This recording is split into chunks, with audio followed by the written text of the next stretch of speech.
Hello, my name is Dwayne Spearman, and this is a teaching ministry located here in Lynchburg, Virginia, that is called to encourage, disciple, and challenge the people of God.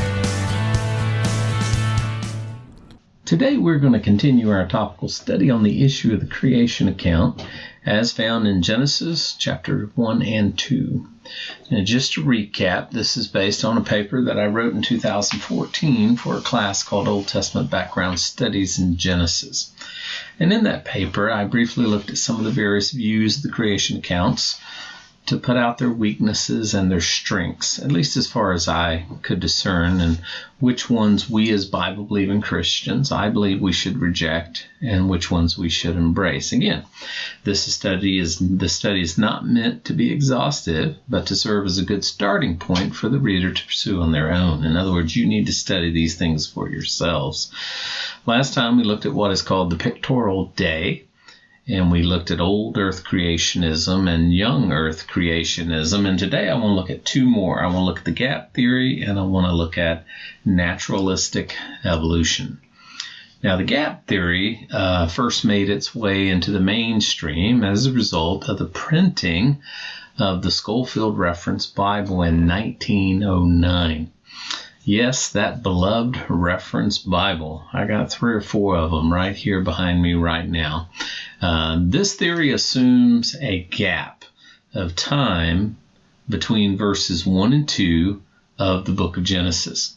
It is during this time that they postulate that a pre-Adamic world once existed and was subsequently destroyed in the rebellion of Lucifer and the fallen angels that are referred to in Ezekiel chapter 28 and Isaiah chapter number 14. So in the beginning, God created the heavens and the earth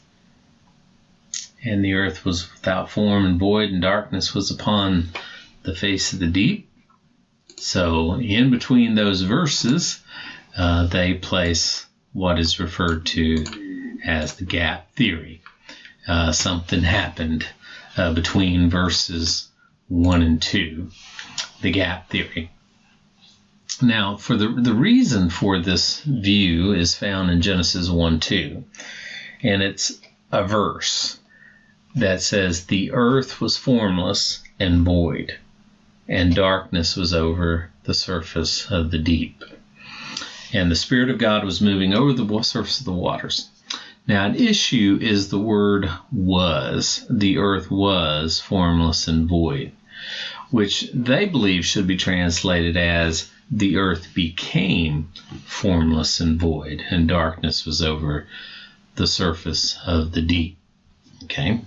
In other words, the earth became formless and void as a result of some act or judgment in time past.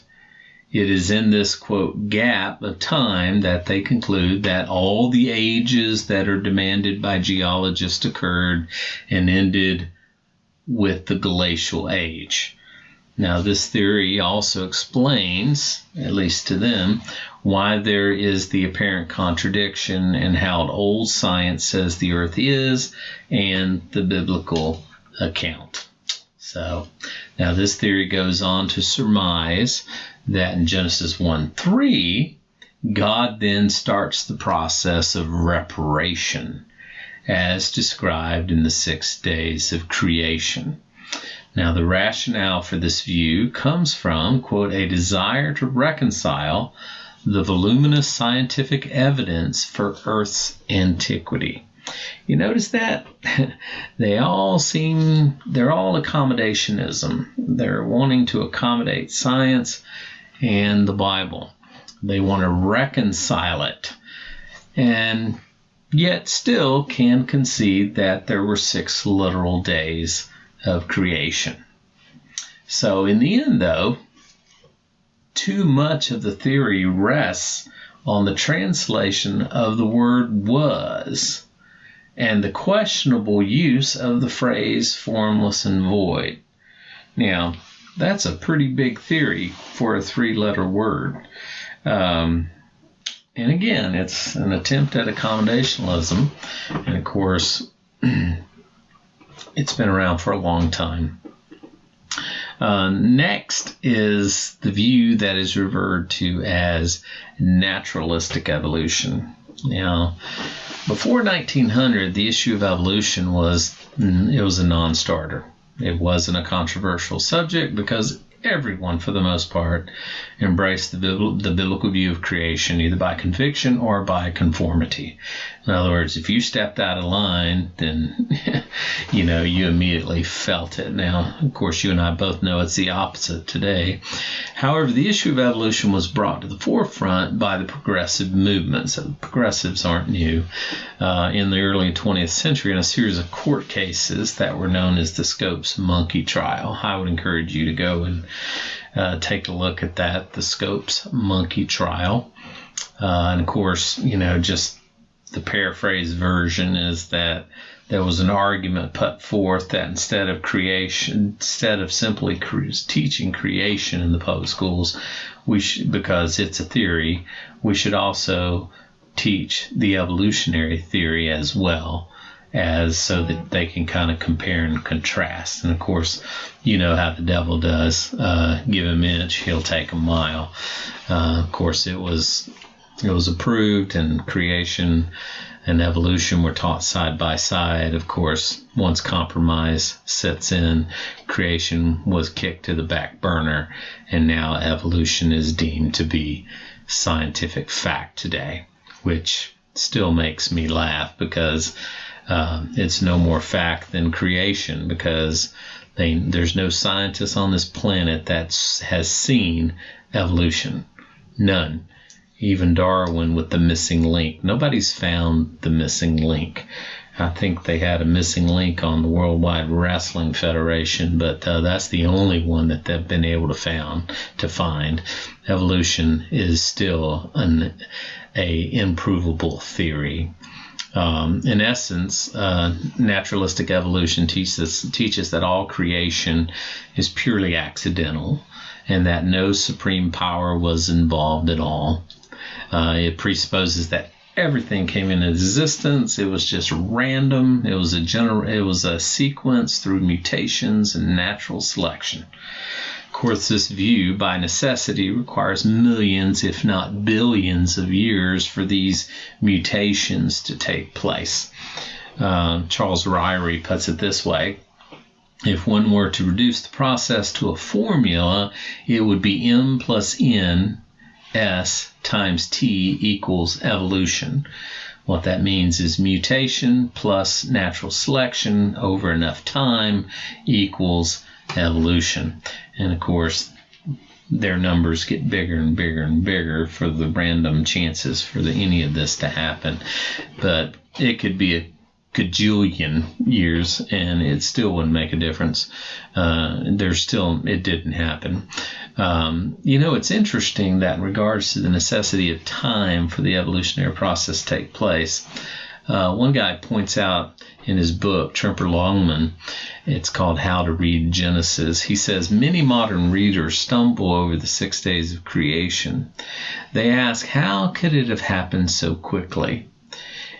It is interesting to note that before the 19th century and the work of Charles Darwin, the exact opposite question was asked.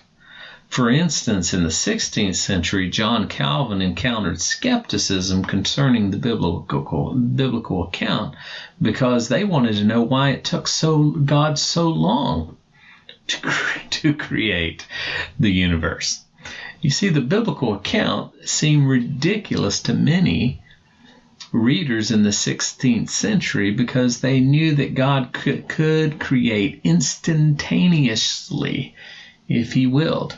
So to them, they thought 6 days. Why did it take God so long to create it if he spoke or he created it by fiat, which means just let it be? Why did it take him 6 days? So just the opposite question was asked in the 16th century. Of course, naturalistic evolution does have its weaknesses. Some of these include issues with mutations that tend to be overwhelmingly useless and even detrimental, natural selection, which rarely brings about improvements, and the time required for probability and chance. And the stake to the heart is the second law of thermodynamics, which says that all things move from orderliness to chaos, and yet naturalistic evolution supposes that everything moves from chaos to orderliness. We got one more study that we're going to do together, and we're going to look at the biblical response, I believe, to this question. God bless you guys. Hope you have a great day. Remember, God loves you, wants the best for you. He's working all things out for your good. Thank you for listening today. I also serve churches in the areas of guest speaking, conferences, and revivals as the Lord provides opportunity. If I can be of service to you or your ministry, I would love to hear from you.